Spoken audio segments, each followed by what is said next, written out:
I don't know anyone that would want to hurt her. This is Stephen McDaniel, the man who is behind the exact murder he is getting interviewed for. At the time of this interview, the police and the reporters had no idea who they were talking to. In the summer of 2011, Lauren Giddings vanished without a trace, leaving the community in a state of confusion and fear. When her friends and family reported this to the authorities, they came to investigate the situation, and that's when they met Stephen McDaniel. Lauren was my neighbor.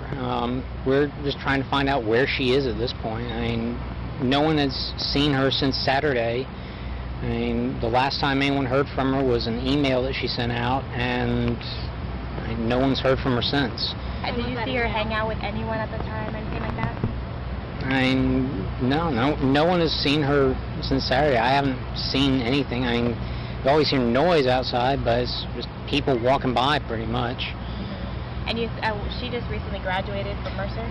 Yeah, she and I we were both JD students. We graduated back in May. What kind of person was she? I mean, what did you see? I mean, she's as nice as can be. I mean, very personable, very much a people person.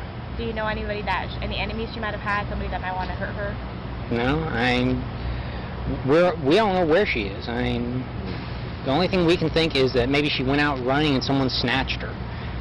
Because, I mean, we went over, one of her friends had a key, we went inside and tried to see if there was anything amiss, but I mean, she had a door jamb that was sitting right by it, so there was no sign that anyone broke in. I mean, the door was locked when everyone got here. I mean, we just don't know where she is. It was at this point in the interview the reporter brought up the fact they found the body. This was his reaction. What about in the parking lot area? I know they've been doing a lot of, I think that's where they have recovered the body or whatever they recovered from there. Body? Had you seen anything there? Had you seen anything there? I mean, we don't know if this is the same person. You know what I mean? Like, they took out a body there earlier. We don't know if it's the same person or not. So that's how we're trying to ask people if they know who lived there. Are you okay, sir? I think I need to sit down. Okay. Later you will find out why he did not see this coming. You've been studying for the bar? No one had seen her since Saturday because there's not a whole lot of interaction unless we're doing classes. Right. And she was doing the online version of it. You all studied together, though? We were in, there's two different people, there's two companies that provide it. She was doing the Kaplan online, so I hardly ever saw her. I would see her go out running, but What time would you go out running? I don't even know when. Was it at night or morning? I saw her like midday a couple weeks ago. That was the last time I saw her, was coming back from the bar prep on the main campus because we got moved over there for a week or two. But she normally would run. That was the routine that she had. She ran all the time. She had a group that she would go running with. I don't know anyone that would want to hurt her. She was as nice a person as there is.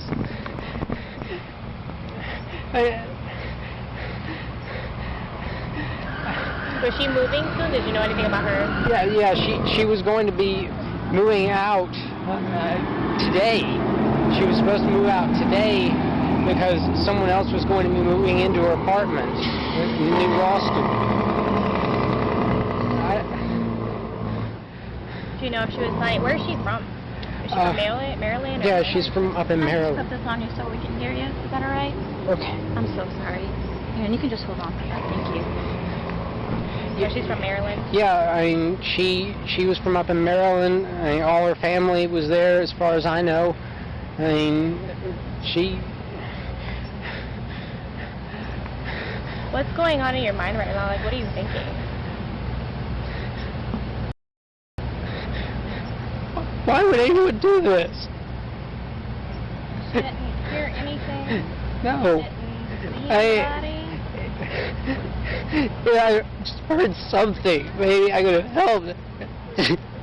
Okay, don't worry. Do you want to sit down for a second?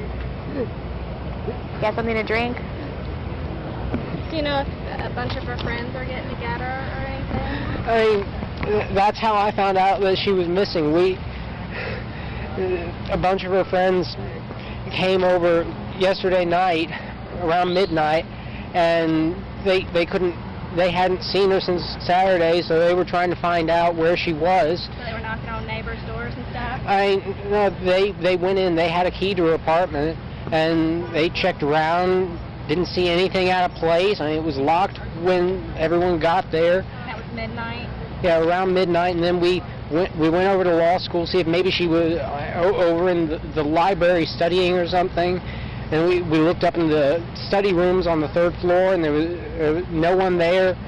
And we came back, we looked around, and just tried to find anything to figure out where she was.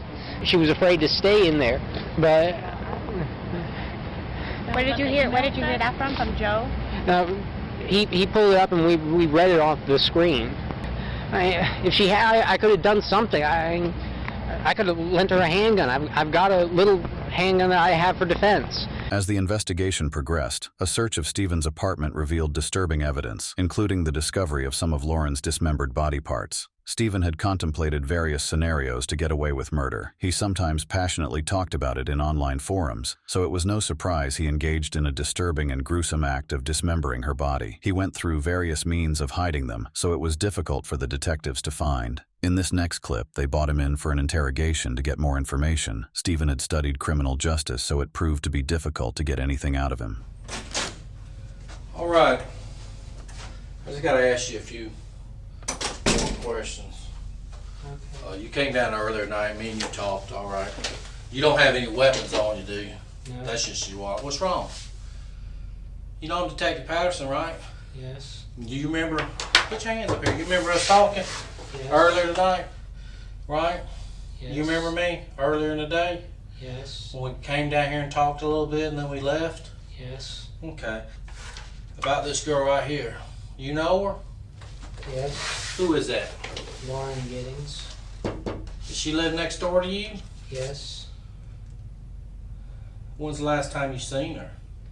2 or 3 weeks ago.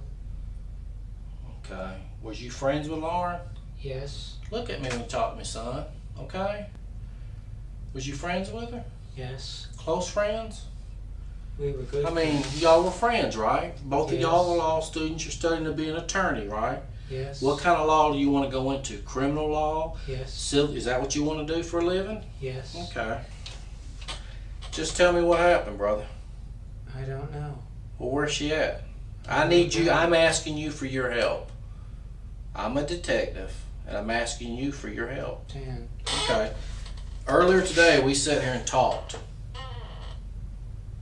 But now you're acting like you don't know what's going on. I mean, did something happen or something to you? I mean, why are you shutting down? Why are you not talking to me? I don't know. You don't know? Are you scared? No. I mean, you're not scared, are you? No. You got your ass on that fucking news and stood out there and gave a media report that her mother saw about her missing daughter. And you want me to sit there and tell them that you don't know. Is that what you want me to tell them? You sure stood out there and ran your mouth to the news media, but now you're gonna get out here and you don't fucking know. Tell me. I wanna know. I don't know where she is. I need you to tell me what you want me to tell her mother. And then I won't ask you another thing. I'm not gonna tell her mother that you don't know, because her mother saw you on the news tonight. And she cried all the way down to Macon. Lauren's missing. This pretty little girl right here, your neighbor, she's missing. I know. You know what's crazy? I was talking to people that he works with and everything. They talk about how he's always expresses himself. But he don't know. He's very talkative. Stephen, they say you're so talkative, buddy, that you always so friendly. You stop in and say hello, and you talk. Why is it that you're acting so short with us tonight? If you have all this character and personality about you, Why is it that everything that we get from you is yes, no, or I don't know? Where's that little girl, Stephen? I don't know. Stephen, you know. You're going to look at this right here, this little girl right here, and you're going to say you don't know? I know you know. I don't know. Yes, you know. What are you going to say tomorrow when I say we got your hair? What are you going to say to me then? Because you know, like I go like that. Look at my hair. That's how easy it falls out. Look at all that on your head. You don't think none fell out? It did. We just wanted to give you an opportunity to tell it. So you didn't look like a monster at the end. Because you know what? I don't believe that you're a monster, Stephen. I believe that you're a good guy. You've been picked on. Girls didn't show you the respect that you deserved. You did something stupid. Why'd you do it, Stephen? I didn't do it. Stephen, why are you going to keep telling that? You hurt that girl. No, I didn't. Yes, you did, Stephen. You hurt her, man. She was screaming. Screaming, Stephen. And I know you feel bad about it. I can see it in your face. What came over you, man? What happened, Stephen? I don't know. I know you don't know. You couldn't control it, could you? I didn't do it. Stephen! I mean, it's all over anyways. I just wanted to know what was going on tonight. The game's over. I mean, we know what you did to her, so we just want to know if you were going to tell us or not. I didn't do anything. Well, that's what you say.